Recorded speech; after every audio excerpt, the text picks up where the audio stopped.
ensure those doses are directed to areas where they can contribute to controlling the outbreak.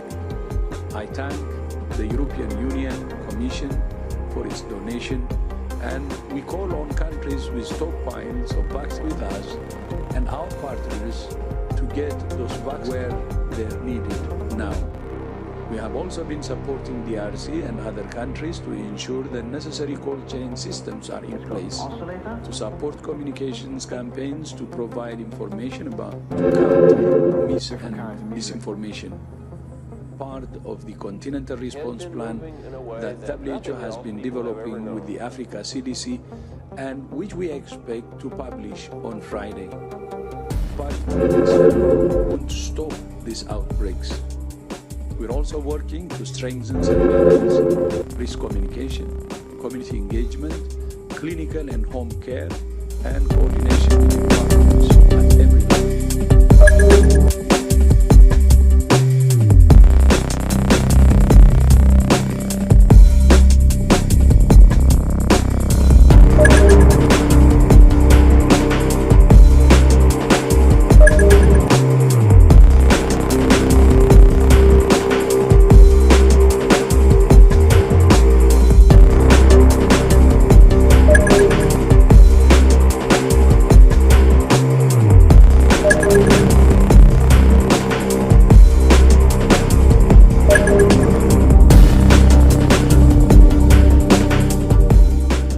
The testing could have been ramped up very quickly, and a few countries that had almost avoided the epidemic entirely, like Taiwan, New Zealand, Australia, they took their experience and actually prepared, and so they moved a lot faster.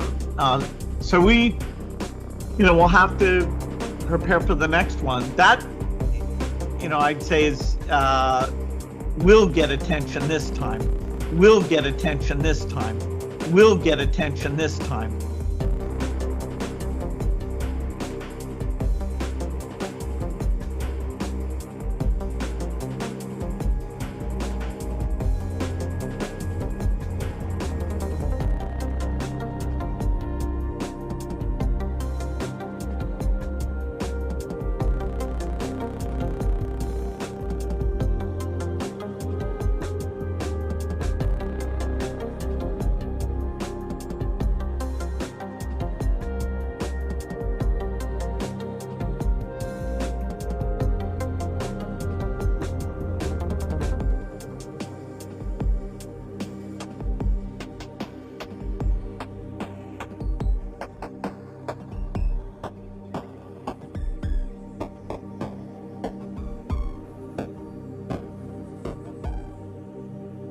So this is a talk about gene drives. I'm going to start by telling you a brief story. 20 years ago, a biologist named Anthony James got obsessed with the idea of making mosquitoes that didn't transmit malaria. It was a great idea, and pretty much a complete failure. For one thing, it turned out to be really hard to make a malaria-resistant mosquito. James managed it finally, just a few years ago, by adding some genes that make it impossible for the malaria parasite to survive inside the mosquito. But that just created another problem. Now that you've got a malaria-resistant mosquito, how do you get it to replace all the malaria-carrying mosquitoes? There were a couple options, but plan A was basically to breed up a bunch of the new genetically engineered mosquitoes, release them into the wild, and hope that they pass on their genes. The problem was that you'd have to release literally 10 times the number of native mosquitoes for that to work. So in a village with 10,000 mosquitoes, you'd release an extra 100,000. As you might guess, this was not a very popular strategy with the villagers. Then, last January, Anthony James got an email from a biologist named Ethan Beer. Beer said that he and his grad student, Valentino Gantz, had stumbled on a tool that could not only guarantee that a particular genetic trait would be inherited, but that would spread incredibly quickly. If they were right, it would basically solve the problem that James had been working on for 20 years. As a test, they engineered 2 mosquitoes to carry the anti-malaria gene, and also this new tool, a gene drive, which I'll explain in a minute. Finally, they set it up so that any mosquitoes that inherited the anti-malaria gene wouldn't have the usual white eyes, but would instead have red eyes. That was pretty much just for convenience, so they could tell at a glance which was which. So they took their 2 anti-malarial red-eyed mosquitoes, put them in a box with 30 ordinary white-eyed ones, and let them breed. In 2 generations, those had produced 3,800 grandchildren. That is not the surprising part. This is the surprising part. Given that you started with just 2 red-eyed mosquitoes and 30 white-eyed ones, you'd expect mostly white-eyed descendants. Instead, when James opened the box, all 3,800 mosquitoes had red eyes. When I asked Ethan Beer about this moment, he became so excited that he was literally shouting into the phone. That's because getting only red-eyed mosquitoes violates a rule that is the absolute cornerstone of biology, Mendelian genetics. I'll keep this quick, but Mendelian genetics says that when a male and female mate, their baby inherits half of its DNA from each parent. So if our original mosquito was AA and our new mosquito was AB, where B is the anti-malaria gene, the baby should come out in 4 permutations: AA, AB, AA, BA. Instead, with a new gene drive, they all came out AB. Biologically, that shouldn't even be possible. So what happened? The first thing that happened was the arrival of a gene editing tool known as CRISPR in 2012. Many of you have probably heard about CRISPR, so I'll just say briefly that CRISPR is a tool that allows researchers to edit genes very precisely and easily and quickly. It does this by harnessing a mechanism that already existed in bacteria. Basically, there's a protein that acts like a scissors and cuts the DNA, and there's an RNA molecule that directs the scissors to any point on the genome you want. The result is basically a word processor for genes. You can take an entire gene out, put one in, or even edit just a single letter within a gene. And you can do it in nearly any species. Okay, remember how I said that gene drives originally had 2 problems? The first was that it was hard to engineer a mosquito to be malaria resistant. That's basically gone now thanks to CRISPR. But the other problem was logistical. How do you get your trait to spread? This is where it gets clever. A couple years ago, a biologist at Harvard named Kevin Esvelt wondered what would happen if you made it so that CRISPR inserted not only your new gene, but also the machinery that does the cutting and pasting. In other words, what if CRISPR also copied and pasted itself? You'd end up with a perpetual motion machine for gene editing. And that's exactly what happened. This CRISPR gene drive that Esvelt created not only guarantees that a trait will get passed on, but if it's used in the germline cells, it will automatically copy and paste your new gene into both chromosomes of every single individual. It's like a global search and replace, or in science terms, it makes a heterozygous trait homozygous. So, what does this mean? For one thing, it means that we have a very powerful, but also somewhat alarming new tool. Up until now, the fact that gene drives didn't work very well was actually kind of a relief. Normally, when we mess around with an organism's genes, we make that thing less evolutionarily fit. So biologists can make all the mutant fruit flies they want without worrying about it. If some escape, natural selection just takes care of them. What's remarkable and powerful and frightening about gene drives is that that will no longer be true.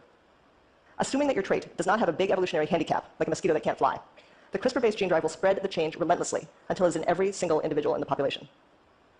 Now, it isn't easy to make a gene drive that works that well, but James and Esvelt think that we can. The good news is that this opens the door to some remarkable things. If you put an anti-malarial gene drive in just 1% of Anopheles mosquitoes, the species that transmits malaria, researchers estimate that it would spread to the entire population in a year. So in a year, you could virtually eliminate malaria. In practice, we're still a few years out from being able to do that, but still, 1,000 children a day die of malaria. In a year, that number could be almost 0. The same goes for dengue fever, chikungunya, yellow fever. And it gets better. Say you want to get rid of an invasive species, like get Asian carp out of the Great Lakes. All you have to do is release a gene drive that makes the fish produce only male offspring. In a few generations, there'll be no females left. No more carp. In theory, this means we could restore hundreds of native species that have been pushed to the brink. Okay, that's the good news. This is the bad news. Gene drives are so effective that even an accidental release could change an entire species, and often very quickly. Anthony James took good precautions. He bred his mosquitoes in a biocontainment lab, and he also used a species that's not native to the US, so that even if some did escape, they'd just die off. There'd be nothing for them to mate with. But it's also true that if a dozen Asian carp with the all-male gene drive accidentally got carried from the Great Lakes back to Asia, they could potentially wipe out the native Asian carp population. And that's not so unlikely, given how connected our world is. In fact, it's why we have an invasive species problem. And that's fish. Things like mosquitoes and fruit flies, there's literally no way to contain them. They cross borders and oceans all the time. Okay, the other piece of bad news is that a gene drive might not stay confined to what we call the target species. That's because of gene flow, which is basically a fancy way of saying that neighboring species sometimes interbreed. If that happens, it's possible a gene drive could cross over, like Asian carp could infect some other kind of carp. That's not so bad if your drive just promotes a trait, like eye color. In fact, there's a decent chance that we'll see a wave of very weird fruit flies in the near future. But it could be a disaster if your drive is designed to eliminate the species entirely. The last worrisome thing is that the technology to do this, to genetically engineer an organism and include a gene drive, is something that basically any lab in the world can do. An undergraduate can do it. A talented high schooler with some equipment can do it. Now, I'm guessing that this sounds terrifying. Interestingly, though, nearly every scientist I talked to seemed to think that gene drives were not actually that frightening or dangerous. Partly that's because they believe that scientists will be very cautious and responsible about using them. So far, that's been true. But gene drives also have some actual limitations. So for one thing, they work only in sexually reproducing species, so thank goodness, they can't be used to engineer viruses or bacteria. Also, the trait spreads only with each successive generation, so changing or eliminating a population is practical only if that species has a fast reproductive cycle, like insects or maybe small vertebrates like mice and fish. In elephants or people, it would take centuries for a trait to spread widely enough to matter. Also, even with CRISPR, it's not that easy to engineer a truly devastating trait. Say you wanted to make a fruit fly that feeds on ordinary fruit instead of rotting fruit with the aim of sabotaging American agriculture. First, you'd have to figure out which genes control what the fruit fly wants to eat, which is already a very long and complicated project. Then you'd have to alter those genes to change the fly's behavior to wherever you want it to be, which is an even longer and more complicated project. And it might not even work because the genes that control behavior are complex. So if you're a terrorist and have to choose between starting a grueling basic research program that will require years of meticulous lab work and still might not pan out, or just blowing stuff up, you'll probably choose the latter. This is especially true because, at least in theory, it should be pretty easy to build what's called a reversal drive. That's one that basically overwrites the change made by the first gene drive. So if you don't like the effects of a change, you can just release a second drive that will cancel it out, at least in theory. Okay, so where does this leave us? We now have the ability to change entire species at will. Should we? Are we gods now? I'm not sure I'd say that, but I would say this. First, some very smart people are even now debating how to regulate gene drives. At the same time, some other very smart people are working hard to create safeguards, like gene drives that self-regulate or peter out after a few generations. That's great. But this technology still requires a conversation. And given the nature of gene drives, that conversation has to be global. What if Kenya wants to use a drive, but Tanzania doesn't? Who decides whether to release a gene drive that can fly? I don't have the answer to that question. All we can do going forward, I think, is talk honestly about the risks and benefits.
collecting money, the rent money, for the landlord, but not giving it to him. And there was nothing he could do about it. They just took over.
as a godly figure, which is ultimately fulfilling Satan's final desire in becoming a godlike figure himself, which is the true definition behind the quote, New World Order, specifically because the God of Abraham, the true God, had created all things. All these things God had created had a specific order. Satan had spent his time and efforts corrupting this holy order that God originally intended, therefore giving a new organization to the world, including all things within it. There are multiple ways Satan uses to divide and conquer, and the one of many is simply politics. Politics are an issue because it gives the mass sheep an illusion of choice. Everybody is arguing and dividing over what is called Republican and Democrat, when historically, every single president we have ever had or witnessed has caused some part of issue, all for the goal of the New World Order. Don't believe me? Let's take a look. I'm hopeful that this fighting will not go on for long, and that casualties will be held to an absolute minimum. This is an historic moment. We have in this past year made great progress in ending the long era of conflict and Cold War. We have before us the opportunity to forge for ourselves and for future generations a new world order, a world where the rule of law, not the law of the jungle, governs the conduct of nations.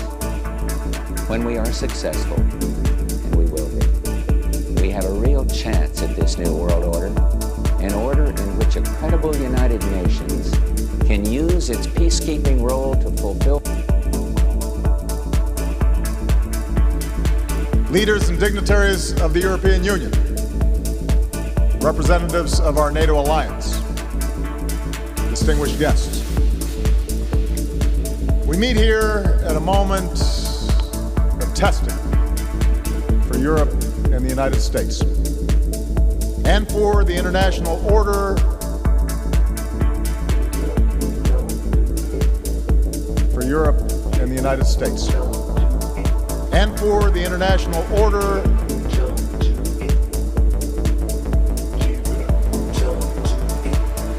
throughout human history. Societies have grappled with fundamental questions of how to organize themselves, the proper relationship between the individual and the state, the best means to resolve inevitable conflicts between states. And it was here in Europe, through centuries of struggle, through war and enlightenment, repression and revolution, that a particular set of ideals began to emerge. The belief that through conscience and free will, each of us has the right to live as we choose. The belief that power is derived from the consent of the governed, and that laws and institutions should be established to protect that understanding. And those ideas eventually inspired a band of colonialists across an ocean, and they wrote them into the founding documents that still guide America today, including the simple truth that all men and women are created equal. But those ideals have also been tested here in Europe and around the world. Those ideals have often been threatened by an older, more traditional view of power. This alternative vision argues that ordinary men and women are too small-minded to govern their own affairs, that order and progress can only come when individuals surrender their rights to an all-powerful sovereign.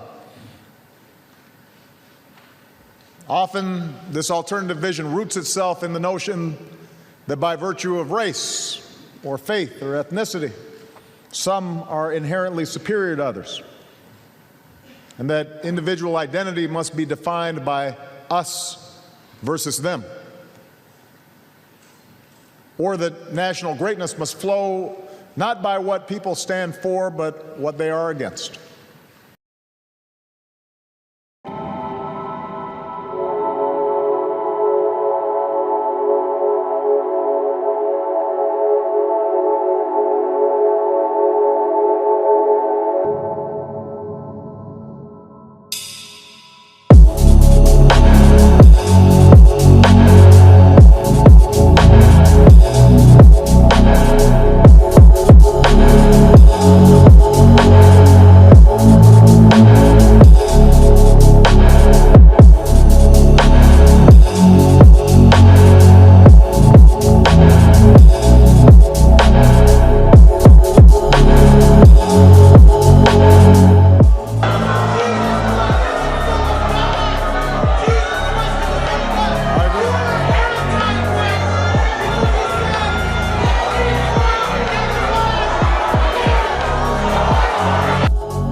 You know, we are at an inflection point, I believe, in the world economy.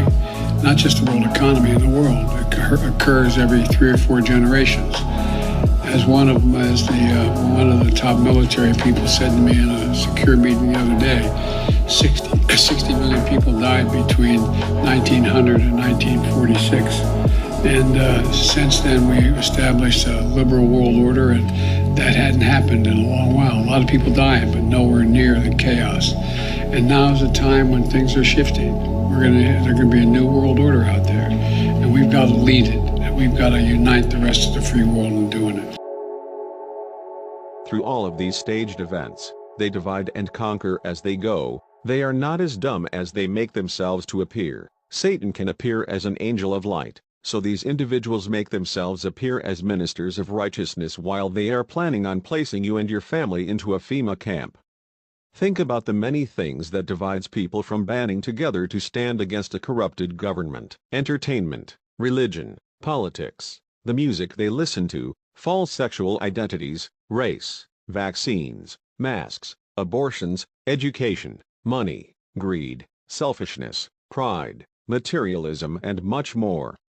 These examples are the things that keep people arguing and divided against one another so that they don't focus upon the real enemy here, which are the elites. This is 2 strategies that goes by the name of divide and conquer as well as order out of chaos. The events we see, such as shootings or assassinations, are all staged and planned ahead of time, specifically designed to not only grab the attention of the masses, but to also cause the masses to argue against one another about pointless observations. Through these arguments, division is created amongst the masses and a feeling of untrustworthiness is created. Also, these staged events allow the elites to press forth a new law or mandate based off of the majority's belief or division. Seeing that the masses will not come together and remain divided, the question arises, who then can stop a corrupted government?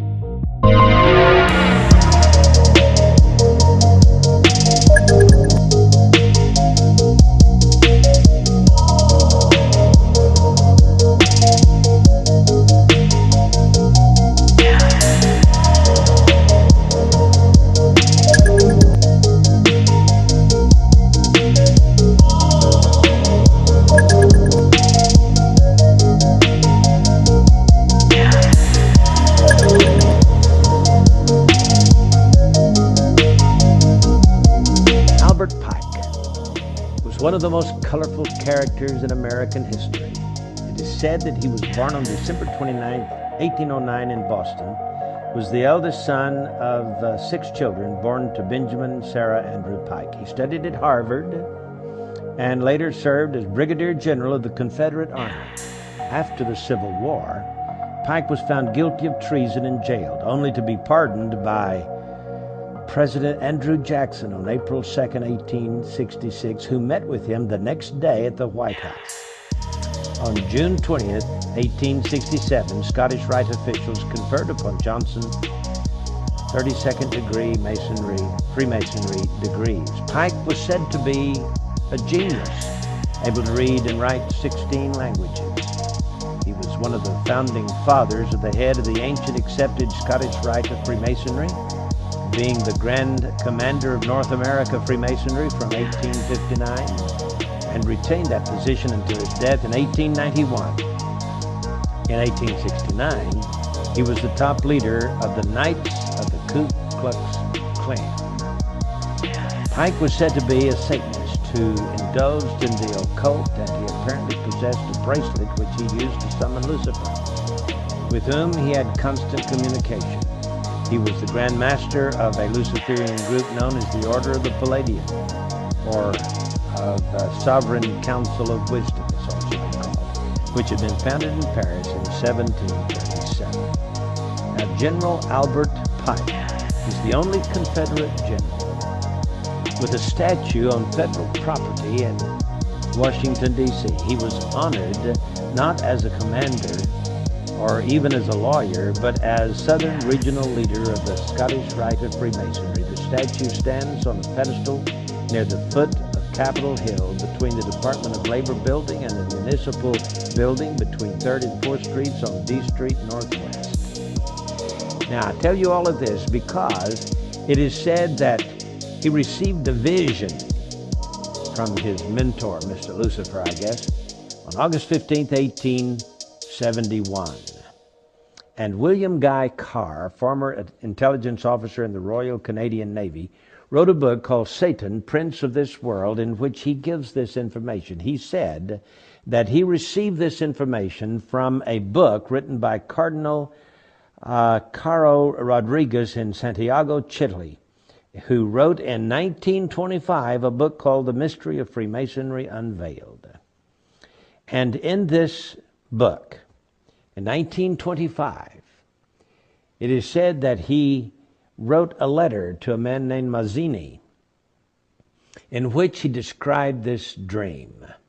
And in the dream, he predicted 3 world wars. The First World War, he said, must be brought about, and I'm quoting from Albert Pike. The First World War must be brought about in order to permit the Illuminati to overthrow the power of the czars in Russia and of making that country a fortress of atheistic communism. The divergences caused by the agents of the Illuminati between the British and German empires will be used to foment this war. At the end of the war, communism will be built and used in order to destroy the other governments and in order to weaken the religions. Now, students of history will know that Otto von Bismarck forged certain alliances between 1871 and 1898, which brought about this war, this World War I. And Otto von Bismarck here says that he was a co-conspirator with Albert Pike, and he was the one instrumental in bringing about the First World War. Well, that's the First World War. Then he dreams that there must be, he is given in this visionary dream, a Second World War. Now remember, this was in 1925 that it became public in this book written by a cardinal from Santiago, Chile, Rodriguez. He says, quote, "The Second World War must be fomented by taking advantage of the differences between the fascists and the political Zionists. This war must be brought about so that Nazism is destroyed and that the political Zionism will be strong enough to institute a sovereign state of Israel in Palestine. During the Second World War, international communism must become strong enough in order to balance Christendom, which would then be restrained and held in check until the time when we would need it for the final social cataclysm." Well, there are some who may argue that the terms Nazism and Zionism were not known in 1871. You should remember, however, that the Illuminati invented both of these movements. In addition, communism as an ideology and as a coined phrase originates in France during the Revolution. In 1785, Restif coined the phrase 4 years before the Revolution broke out. Restif and Babeuf, in turn, were influenced by Rosé, as was the most famous conspirator of them all, Adam Weishaupt. Then he has this vision, in this vision, not only one world war and 2 world wars, but here comes the Third World War. He says, and I quote, "The Third World War must be fomented by taking advantage of the differences caused by the agents of the Illuminati between the political Zionists and the leaders of the Islamic world." Yeah, that's what he says. The war, this was 1925. Please understand that. At least 1925. May go all the way back to 1871, as is purported to do, but at least it was written in a book and published in 1925. So he says, after World War I was just over a few years, and before World War II even started, he's now thinking about this Third World War, and it says that it will be caused by the differences between the political Zionists and the leaders of the Islamic world. The war must be conducted in such a way that Islam, the Muslim Arabic world, and political Zionism, the State of Israel, mutually destroy each other. That's what it says. Meanwhile, the other nations, once more divided on this issue, will be constrained to fight to the point of complete physical, moral, spiritual, and economic exhaustion. We shall unleash the nihilists and the atheists, and we shall provoke a formidable social cataclysm in which, in all its horror, will show clearly to the nations the effect of absolute atheism, origin and savagery, and of the most bloody turmoil. So he's against Christianity and he's against atheism. They're supposed to fight each other to the death, you see.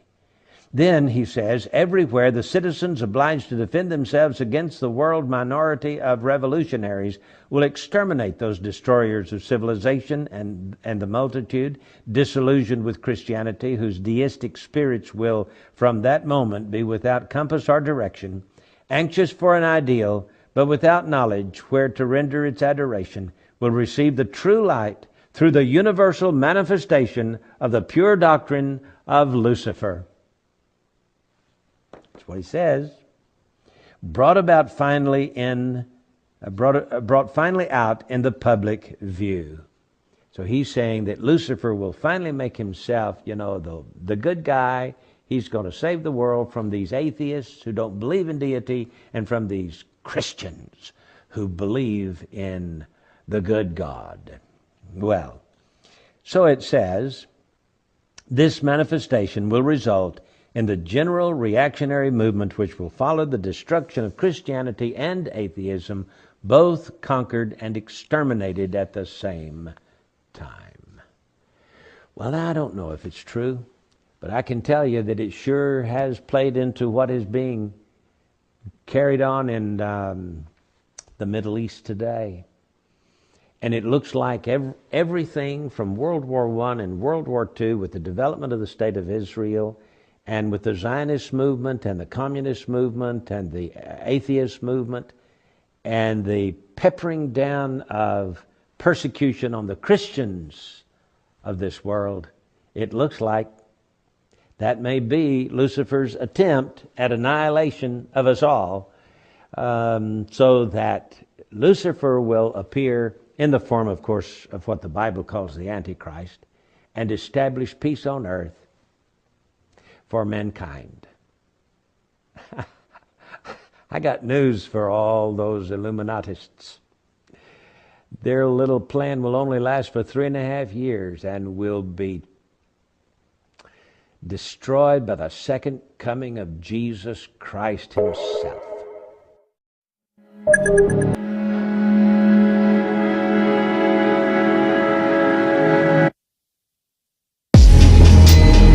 The greatest danger in the world is if Esav and Yishmael ever came together, if they ever united. Says the Gra, if Edom and Yishmael ever united, they would destroy the world. You can never mix Cain and Hevel together. When Cain and Hevel come together, they destroy the world. Esav is Cain and Yishmael is Hevel. 2 times in history, Edom and Yishmael get together, and those were the 2 most dangerous moments in the collective history of the Jewish people. So that is why the Rebbe Shalom does us a big favor. He makes sure that Ad Hayom, Edom and Yishmael never get together. And that's why we wish both of these ummahs in their war against each other, bracha v'hatzlacha.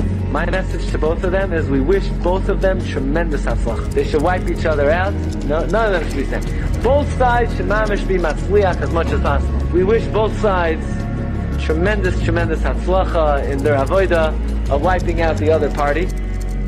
The origins of Christianity and how it wasn't an accident, but it was a gift, possibly a mistaken gift, that Yaakov Avinu gave Esav. You will live by the sword. You will serve your brother.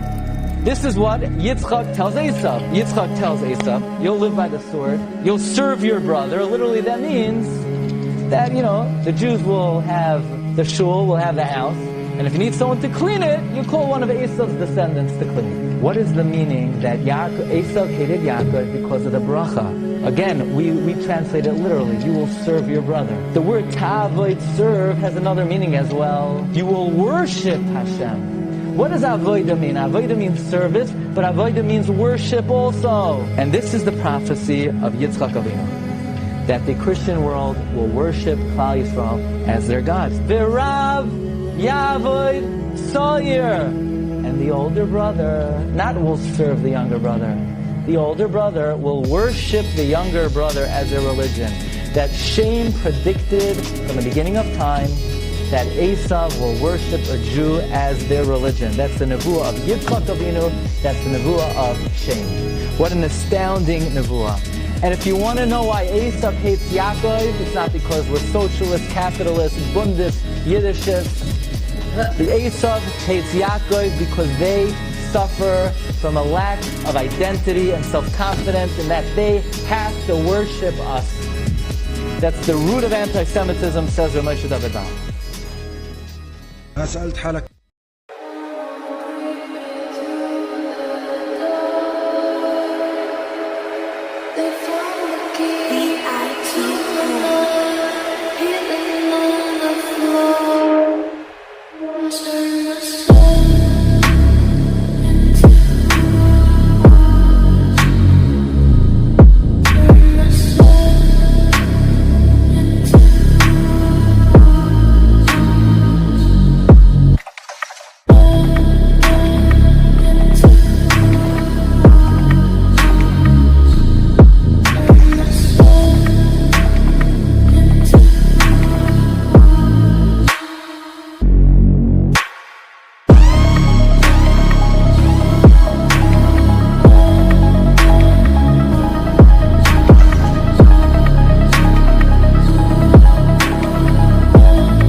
כל מי ששאל למה אין לימודים בעזה, אופס, נפל לנו טיל עליכם, איזה בקטנות, אבל ככה לא תהיו מהנדסים יותר. תקשיב טוב, אדון גייס 50, מר כסיף, לא אתה ולא השותפים שלך שמגנים עליך מבית ומבחוץ, מזיזים לנו כהוא זה. הממשלה הזו לא מגמגמת לגביך, אתה יכול להמשיך לחלום שנסיים את הלחימה ללא ניצחון. אנחנו לא מתביישים לומר שאנחנו רוצים לראות את חיילי צה"ל הגיבורים והקדושים שלנו תופסים את סינואר והמחבלים שלו באוזניים וגוררים אותם בכל הרצועה בדרך למרתפי שב"ס, אבל שב"ס של בן גביר, לא של ברלב או מיכאלי, או במקרה הכי טוב לארון קבורה כזה או אחר. אני אישית גאה בהריסות של עזה, ושכל תינוק, גם עוד 80 שנה מהיום, יספר לנכדיו מה עשו היהודים שרצחו להם משפחות, אנסו אותם וחטפו להם אזרחים. אתה והחברים שלך יכולים לחלום שנאפשר לכם לבנות ממשלה, כי אם אתם חושבים שהפרס על שחיטת יהודים, אונס נשים, עריפת ראשים וחטיפת אזרחים יהיה לקבל לשבת בממשלת שינוי, אתה חולם. תצעקו עד מחר שלום עכשיו ובחירות עכשיו, מקפלן ועד עזה שישמעו אתכם. לנו יש משימה, אני מסיימת, והדבר האחרון שניתן לכם הוא שעופר כסיף יעלה להר הבית עם דגל פלסטין וסינואר יהיה שר הביטחון של המדינה הפלסטינית כמו אחיו ערפאת. לא יונה ולא עלה של זית, רק חרב לערוף לסינואר את הראש, זה מה שהוא יקבל מאיתנו.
separate the masses from one another, keeping them all distracted by useless opinions and entertainment, while they hide in the dark stirring the pot.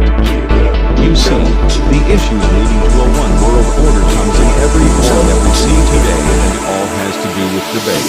Who is right or who is wrong? Who has the greater goal and who is willing to go the furthest depths to achieve that goal? This is why deception is a dangerous thing, and yet the truth is the greatest threat to that deception.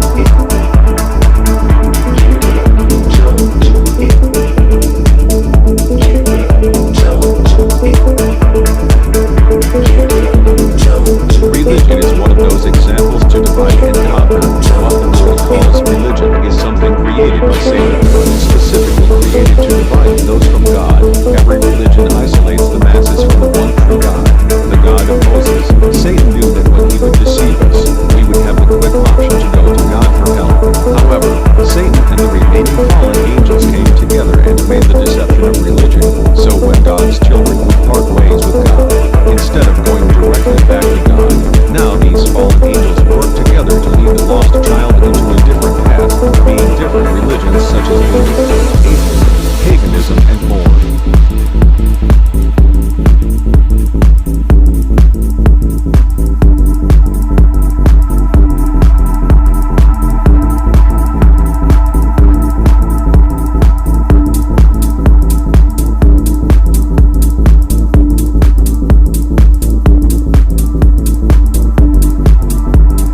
in Chicago of 1933, a so-called festival was attended by over 100,000 Jews within this Moloch and Baal ceremony.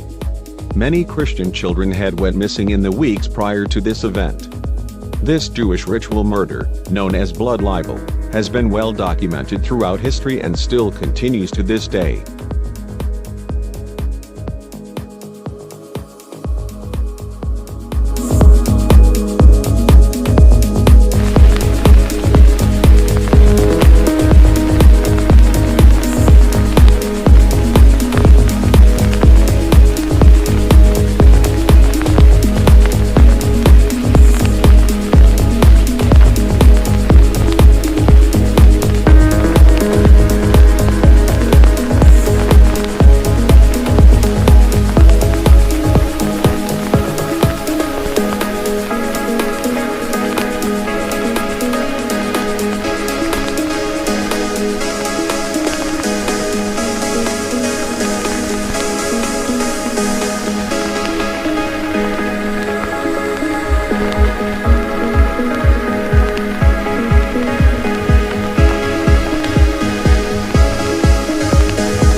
Can't you see?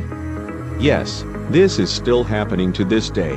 Do not let the older filmography fool you. We have these baby sacrifices still in motion to this day to the same false gods such as Moloch. Knowing this, we must also recognize worldwide organizations that influence these sacrifices, because not every sacrifice involves a fire in a cauldron.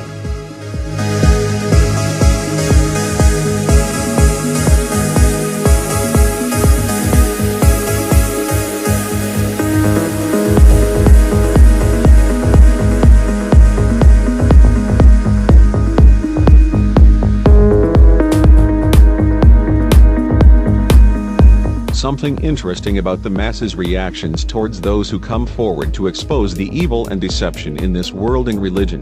The masses react in two different ways.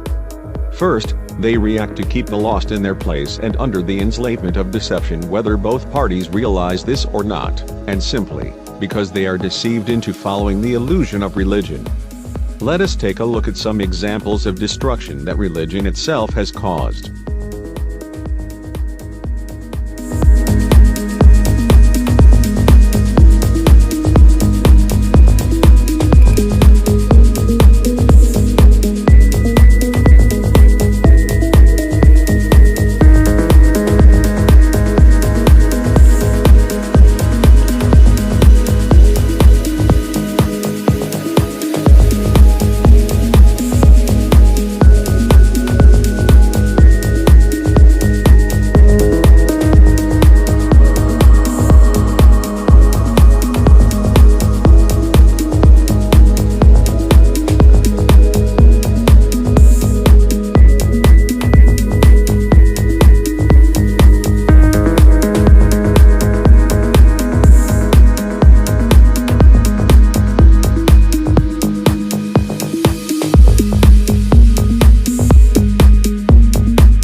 сатана – это и есть Бог.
Well, hi there.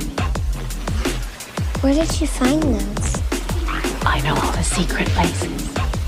Do you want one?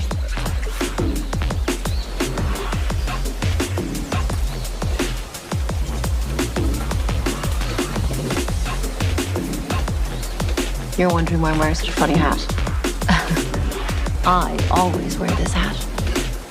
So much, it's a part of my name now. My friends, my very, very best friends, they just call me Rose the Hat. It looks like a magician's hat.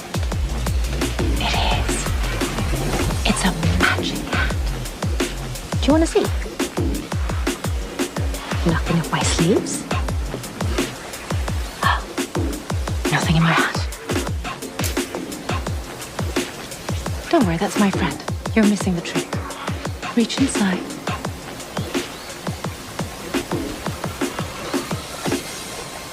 Wow. It's so pretty. Because it's special. And speaking of special, you're a little magic too, aren't you? The flower in my hand. What color is it? Oh, it's okay, honey. You won't scare me. I promise. Purple.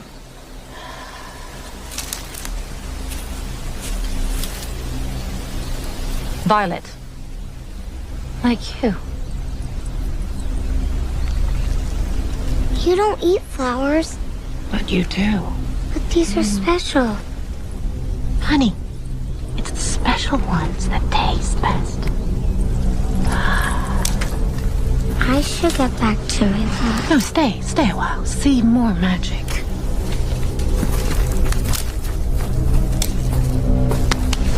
Oh, you are a special little thing, aren't you?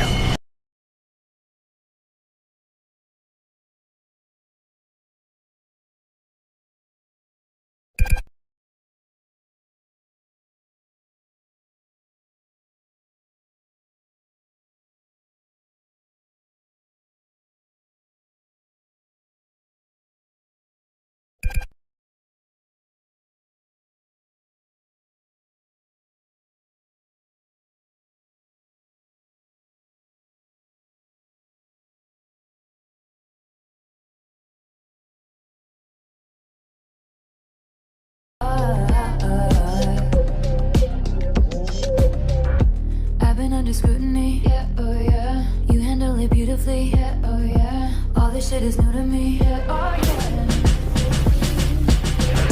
I feel the lavender haze creeping up on me. So real. I'm damned if I do give a damn what people say. No deal. The 1950s shit they want from me. I just wanna say that lavender haze.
Obviously, within religion, we see the majority of it always pointing back towards Satan and self-worship. However, Christianity, the only belief that involves Jesus Christ of Nazareth and recognizes him as the Lord of Lords, continuously remains to be the most hated belief in all the world. Let us remember that verse I mentioned earlier, John, chapter 15, verse 19, "If ye were of the world would love his own, but because ye are not of the world, but I have chosen you out of the world, therefore the world hateth you."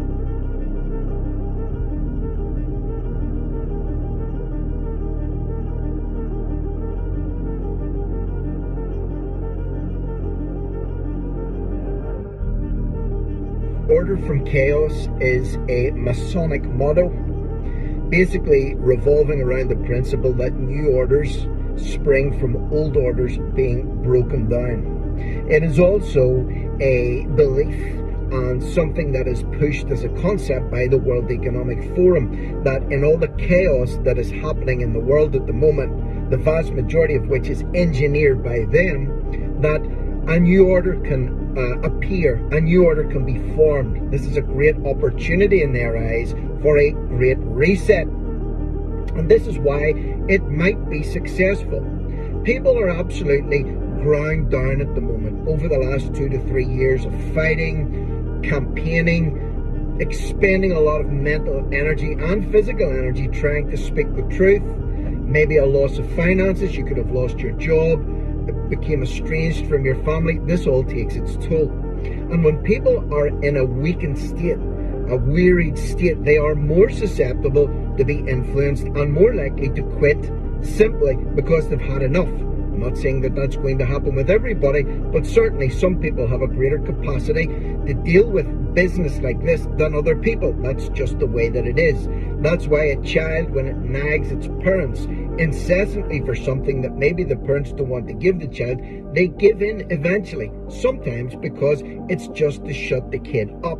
Okay? People were ground down by mandates and ostracism over the last few years. A lot of people complied with mandates, not because they wanted to, but because they'd had enough and there's things that they wanted to do and they weren't prepared to hold out for. I get that. The same principle applies in the long run with what these globalists are trying to do. They want to grind us down. Everything is in disorder at the moment. Society is in disorder. Sexuality is in disorder. Religion is in disorder. Everything, the economy, everything, government, everything is in disorder. And from disorder, from chaos will come order, their perceived new world order, if we let them. Stay strong, stay focused, don't quit, persevere. While this new world order is underway, many will not know what to think to themselves of how this has come. It has all been through mind control, manipulation, and simply mass consent. This has happened before on multiple occasions. However, the history has been erased because they do not want you to see the end result of what they have done before. They have had many, quote, great resets. However, this one is the most important. They have practiced this throughout many generations for this final moment, that deception they have believed all along, to become gods themselves and rule the world. So they are not going to simply let go of an opportunity such as this after generations of bloodshed. It has all come to this final moment, but what was it like before? How did they manage to get to this very point?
folks, welcome to another video from A Plain Truth for You. Well, we're continuing on the Tartarian Empire, demolition, destruction, genocide, what happened to them, and their magnificent structures that seem to have been taken over by the Roman Catholics, the Romanovs.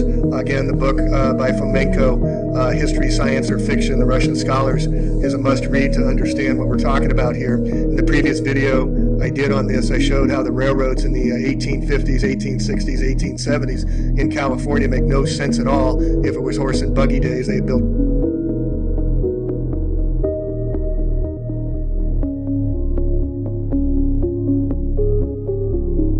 So, Lady Leah Stewart, I want to give thanks to and a shout out to for alerting me, and it also inspired me to get a spark which I had in the back of my head about what happened here in California, Marin County, where I grew up as well, which we'll get into a little later. But I just want to cover the mental institutions, the insane asylums, because I think this is where they hid a lot of the people and killed them in creating these insane asylums, taking over the Tartarian buildings, and then creating asylums so no one would question it. And if you did, you were considered insane. Anyway, so let's get into it. 19th century was a time of reform in the mental health field. The moral treatment theory of psychiatry sought to minimize the use of restraints, encourage a level of self-sufficiency, and basically treat the insane as humans instead of animals. This new line of thinking led to the building of large-scale asylum structures that still stand today. Despite some early successes, the 19th century mental institutions often fell short of their utopian goals. So you could be dunked in water. Hey, waterboarded. Nothing new under the sun, folks. And then they built these buildings in this design. And this guy, Thomas Story Kirkbride, we'll get into in a minute, to design the asylums. You could be strapped to the tranquilizing chair for days. Tranquilizing chair, strapped for days. That would help insane, wouldn't it? Would make them feel better. You could be forced into a straitjacket where you were sitting there used to replace iron and chains. Straitjacket gave patients a degree of freedom, but preventing them from hurting themselves or others. And then you'd probably be left there for the rest of your life. I don't know what those rods are in the back of the person here, what they're trying to do, but there were very real cures for insanity in the 1800s. People often got better, or they didn't, using waterboarding. It was up to the doctor to determine whether a patient was cured. If the doctor said the patient was still insane, they were stuck there no matter how hard they argued the case. You could be locked in a self-sufficient city. Look at the building, folks. Tartarian. This is an insane asylum in the 1800s. Asylums were usually built in isolated places, which we're going to find is not true. They'd have their own bakeries, butchers, and dairy shops. By the time of Edison, many even generated their own electricity. This is for the insane in the 1800s. How many were there? Oh, there were a lot of insane people that were put in the insane asylums. Before the institutional push, the asylum patient population in England was at 10,000. By the end of the institutionalization push, it was over 100,000. You would follow a strict routine. Don't they look happy? Asylums became overcrowded in the 19th century, and the structure of treatment shifted away from the individual care and more towards hurting people and hurting. Life at the asylum was based on routines. Patients get up in the morning, leave their rooms, be ushered into common places. Sometimes they would be paraded around the grounds in between strictly scheduled communal meals and chores. Sounds like a prison to me. You get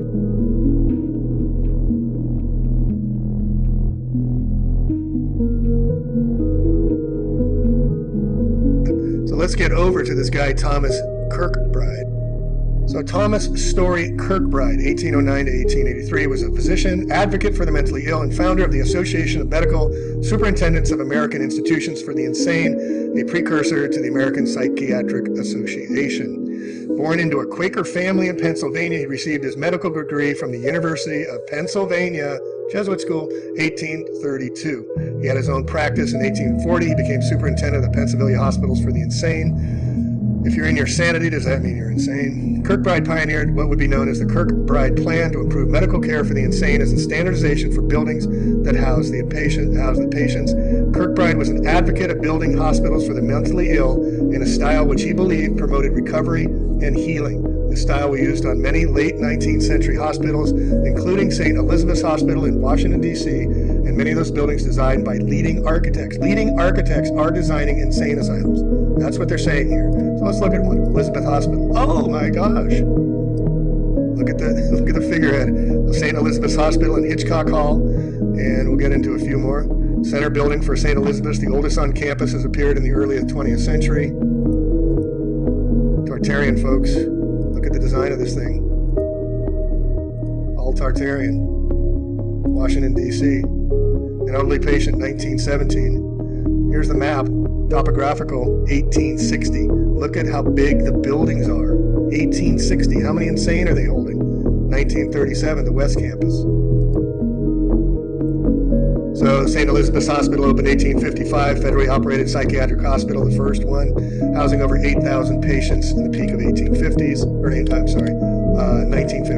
St. Elizabeth's Hospital founded in August 1852 with $100,000 for the indigent residents of the District of Columbia and members of the U.S. Army and Navy with brain illness. Isn't that interesting that it wasn't until the Organic Act of February 21st, 1871 that Washington, D.C. was even created? Wikipedia lies, they just lie. All right, how about another one we got going on here? Traverse City Hospital in Traverse City, Michigan. Look at this building, folks, to house the criminally insane.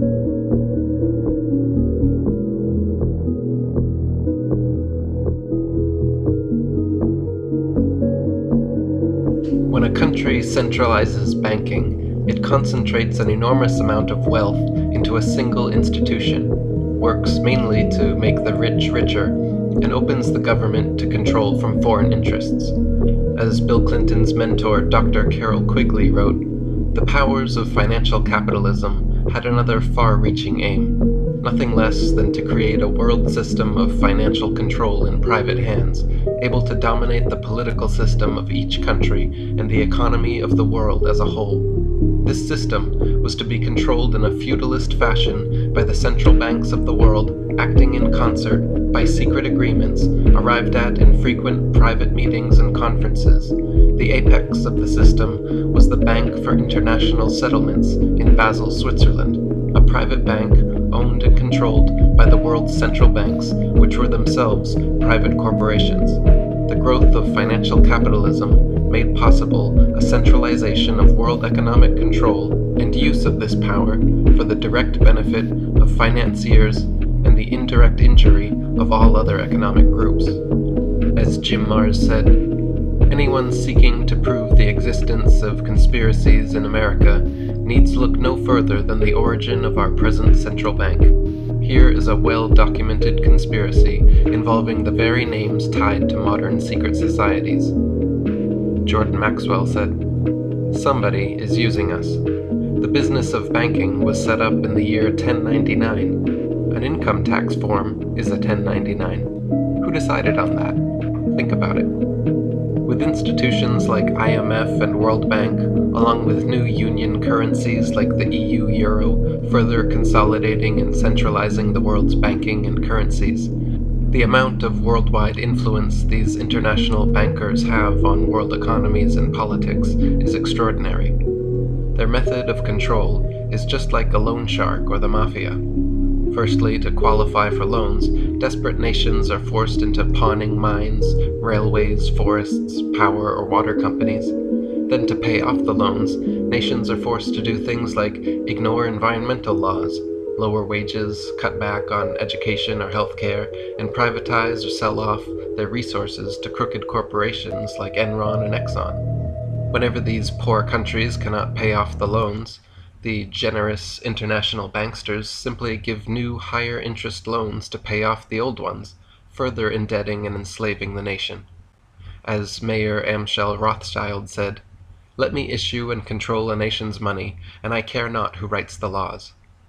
More recently, Richard McKenna, former president of Midlands Bank of England, said, "Those that create and issue the money and credit direct the policies of government and hold in their hands the destiny of the people." Alex Christopher wrote, "It is a well-known fact that international bankers have financed nations to fight against each other. Where do you think the countries get their money to buy tanks, guns, uniforms, etc., to arm their nation for war? They borrow from international bankers. International bankers have financed both sides of countries at war with each other. They don't care who wins, because while the nations are borrowing huge amounts of money to kill each other, international bankers make huge amounts on money from the interest charges that they make each nation pay. They also have the power to control the outcome of the war by simply cutting off the flow of money they lend. So under the threat of war, international bankers have used their power to gain or increase control over governments. By keeping a nation in debt, they are in a position to demand a voice in the government affairs of the nation. Another goal, which they have already achieved, is to control all the world's monetary systems. Thomas Jefferson said, "I sincerely believe that banking establishments are more dangerous than standing armies. If the American people ever allow the private banks to control the issue of their currency, first by inflation, then by deflation, the banks and the corporations that grow up around them will deprive the people of all property until their children wake up homeless on the continent their fathers conquered." Despite Jefferson's warnings, in 1791, Alexander Hamilton, the Secretary of the Treasury, pushed a congressional charter through to create the first Bank of the United States, which stood for 20 years, until 1811, when President James Madison and Vice President George Clinton refused to sign and renew the charter. Madison said, "History records that the money changers have used every form of abuse, intrigue, deceit, and violent means possible to maintain their control over governments by controlling the money and its issuance." Strangely enough, only 5 years later, still under Madison's presidency, in 1816, he signed the charter for the Second National Bank. Such hypocritical action raised suspicion of bribe or blackmail at work behind the scenes. In 1828, Andrew Jackson said in a speech addressing the central bankers, "You are a den of vipers and thieves. I intend to rout you out, and by the eternal God, I will rout you out. If people only understood the rank injustice of the money and banking system, there would be a revolution by morning." As president for the next 8 years, Jackson worked to abolish the federal charter of the Second Bank of the U.S. In 1835, an attempt was made on his life. The would-be assassin, Richard Lawrence, pointed 2 pistols at Jackson, pulled the triggers, and miraculously, both misfired. Jackson immediately proceeded to beat Lawrence with his cane. Lawrence would later tell police he wanted to kill Jackson because, quote, "money would be more plenty for him, and that he, quote, could not rise until the president fell." He said the American government owed him a large sum of money, but Andrew Jackson was preventing him from receiving it. This is most definitely a reference to Andrew Jackson's struggles with the central bank, which was the obvious motivation for such an attempt on his life. In 1836, Jackson succeeded in abolishing the Second National Bank, stating, "The bold effort the present bank had made to control the government are but premonitions of the fate that await the American people should they be deluded into a perpetuation of this institution or the establishment of another like it." When asked on his deathbed what his life's greatest accomplishment was, Jackson replied, "I killed the bank." Fortunately, we were not deluded into the perpetuation of that Second National Bank, but unfortunately, we were tricked into the establishment of another, much worse than it. From 1837 to 1863 was a period of free banking in America, during which only state-chartered banks existed, and the values of silver and gold were very stable. In 1863, the Rothschild interests had succeeded in forcing a bill through Congress via their insider Treasury Secretary, Salmon P. Chase. He passed the National Banking Act, once again creating a federally chartered central bank, one with the power to print and issue paper money. At the time, President Abraham Lincoln fought against the central bankers and said, "The money power preys upon the nation in time of peace and conspires against it in times of adversity. It is more despotic than monarchy, more insolent than autocracy, more selfish than bureaucracy. I see in the near future a crisis approaching that unnerves me and causes me to tremble for the safety of our country. Corporations have been enthroned, an era of corruption will follow, and the money power of the country will endeavor to prolong its reign by working upon the prejudices of the people until the wealth is aggregated in a few hands and the republic is destroyed." He was shot and killed a year and a half later in April 1865. From 1864 to 1913, the National Banking Act and the Civil War all but forced the majority of America's banks to become nationalized. The effort to create the third U.S. central bank began in 1873, when the Bloodline International Banking Cartel engineered the first of 3 financial panics, which they used to scare the public into accepting the Federal Reserve. Eustace Mullins wrote, "A study of the panics of 1873, 1893, and 1907 indicates that these panics were the result of the international bankers' operations in London. The public was demanding in 1908 that Congress enact legislation to prevent the recurrence of artificially induced money panic. On November 22, 1910, 7 of the richest men in the world met at J.P. Morgan's personal island retreat off the coast of Georgia called Jekyll Island. The 7 men were Frank A. Vanderlip, Abraham Piatt Andrew, Henry P. Davidson, Charles D. Norton, Benjamin Strong, Paul Moritz Warburg, and Nelson W. Aldrich. Behind these men stood the banking and investment interests of the Rockefellers, Rothschilds, Schiffs, Morgans, and Warburgs. The 7 Jekyll Island conspirators met for 7 days and planned a series of radical banking reforms necessary to create the Federal Reserve. When the media learned about Jekyll Island meetings, the bankers all claimed they were out duck hunting. Later in life, however, conspirator and president of New York National City Bank, Frank A. Vanderlip, admitted otherwise when he wrote, "There was an occasion near the close of 1910 when I was as secretive, indeed as furtive as any conspirator. I do not feel it is any exaggeration to speak of our secret expedition to Jekyll Island as the occasion of the actual conception of what eventually became the Federal Reserve System." Woodrow Wilson had said of the earlier 3 financial crises that all this trouble could be averted if we appointed a committee of 6 or 7 public-spirited men like J.P. Morgan to handle the affairs of our country. And that is exactly what happened. Ralph Epperson wrote, "So the American people who had suffered through the American Revolution, the War of 1812, the battles between Andrew Jackson and the Second Bank of the United States, the Civil War, the previous panics of 1873 and 1893, and now the panic of 1907, were finally conditioned to the point of accepting the solution offered by those who had caused all of these events, the international bankers. That solution was a central bank." Jim Marrs wrote, "These men concluded not to have one central bank in the United States, but several, and they agreed that no one was to utter the words central or bank. Most important, they decided that this creation would be made to look like an official agency of the U.S. government.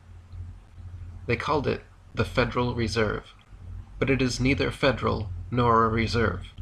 It is about as federal as Federal Express, and as much a reserve as American Indian reservations. It is a network of banks, 5 originally, now 12, headed at the New York branch, all of them privately owned, but made to appear like an official government agency. The original stockholders of the Federal Reserve were Rockefellers, Rothschilds, Warburgs, Russells, Morgans, Peabodys, and Reynolds, all Illuminati families." Fritz Springmeier wrote, "The Federal Reserve Bank of New York was controlled by 5 banks which owned 53% of its stock. These 5 banks were controlled by Nathan M. Rothschilds and Sons of London. Control over the U.S. Fed is basically control over the world's money. That fact alone shows how immense the Rothschilds' power is. If one examines who has been appointed to head the Fed and to run it, the connections of the Federal Reserve System to the Rothschilds can further be seen. Another private enterprise using the name Federal that the Rothschilds also direct is Federal Express. Anyone else might be taken to court for making their businesses sound like they are government, not the Rothschilds. It is appropriate for them to appropriate the name of Federal because, by way of MI6 via the CIA, they instruct the U.S. government. Senators are bought and paid off by their system, as investigators of the BCCI are discovering. In 1913, in an effort to pacify dissenters, the conspirators pre-planned a fake opposition to their central bank scheme. House Banking and Currency Committee Chairman Carter Glass wrote what was promoted as an alternative solution, the Federal Reserve Act. Jim Mars wrote, Jekyll Island planners Vanderlip and Aldrich spoke out venomously against Glass's bill, even though entire sections were identical to the Aldrich plan.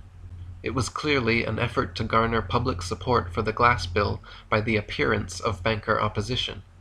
The appearance of opposition by Wall Street was necessary. William McAdoo, Wilson's son-in-law, who was appointed Secretary of the Treasury, later revealed, bankers fought the Federal Reserve Act with the tireless energy of men fighting a forest fire. They said it was populistic, socialistic, half-baked, destructive, infantile, badly conceived, and unworkable. However, McAdoo said in interviews with these bankers, I perceived gradually, through all the haze and smoke of controversy, that the banking world was not really as much opposed to the bill as it pretended to be.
Told Winston that he would eventually give in to this New World Order-related system, that he would, quote, love Big Brother, and then he would die.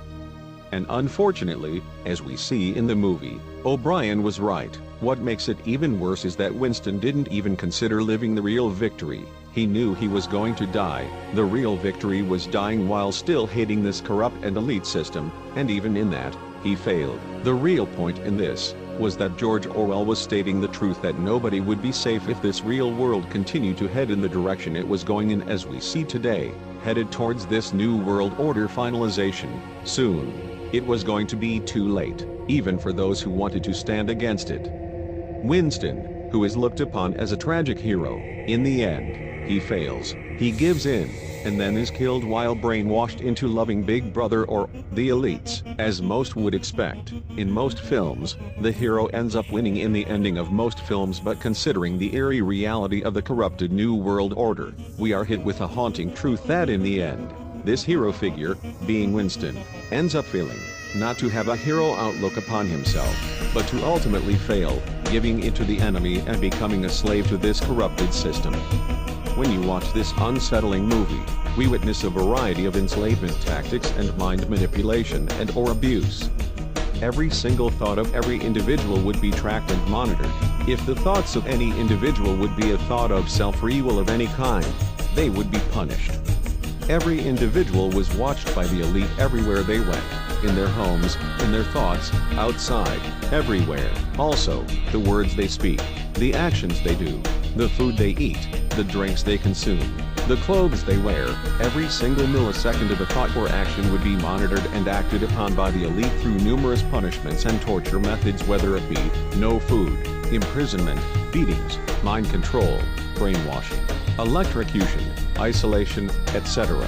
These methods would not only brainwash every individual, but it would teach them to hate free will and free thought unto the point where they feared this idea of free will and they feared free thought, becoming fully convinced that they themselves was a disease, perhaps their own enemy. They couldn't trust anyone, not even themselves, because everything they did from the inside out was being monitored and manipulated into what only pleased the elite rulers. This very film itself brings the unsettling reality behind the book of Revelation, chapter 14, verse 11, which states, "And the smoke of their torment ascendeth up forever and ever, and they have no rest day nor night, who worship the beast and his image, and whosoever receiveth the mark of his name." End quote. Seeing this verse, it is a simple, yet terrifying reference. We see that the simple words, "they have no rest day nor night," displays that free will ultimately be gone for those who take the mark of the beast. So something as relaxing or as freeing as rest will be completely gone and taken away. And this terrifying thought of, if rest is taken away, what else will they lose? No rest, no joy, no thought, no purpose. Matthew chapter 11, verse 28 states, "Come unto me, all ye that labor and are heavy laden, and I will give you rest." This is the great opposite from Satan, being Yeshua. He simply tells us that those of us that labor, those of us that are heavy laden, we who are exhausted, worn out and given up, the Lord will give us rest. He takes our burdens so we may relax and have this peace, this ultimate rest. However, with the mark of the beast, we are told that those who take it have no rest day nor night, showing no peace, absolute exhaustion, no rest, and day nor night displays the time frame obviously being forever, as we see in the beginning of this verse when it states, quote, "And the smoke of their torment ascendeth up forever and ever." This is exactly why I stress in my personal project, in articulate installation, when it comes to something such as metaverse, there is only one reason why they would create a digital world. If they can be wise enough to build robotics and merge man and machine, then it would be common sense to understand that computers and programs are not fully trustworthy. Therefore, knowing about metaverse, this false digital world, we begin to understand that it is simply Satan's version of creation. Because Satan is not God, he cannot create, but can only manipulate, and metaverse is only a manipulated version of creation in general. Which this metaverse includes internal, possibly eternal and technological torture and error with no maintenance and no repairs. Therefore, this metaverse is the combination of the film 1984 as well as updated technology such as artificial intelligence, resulting in forever technological imprisonment with no escape, or in other words, a digital hell.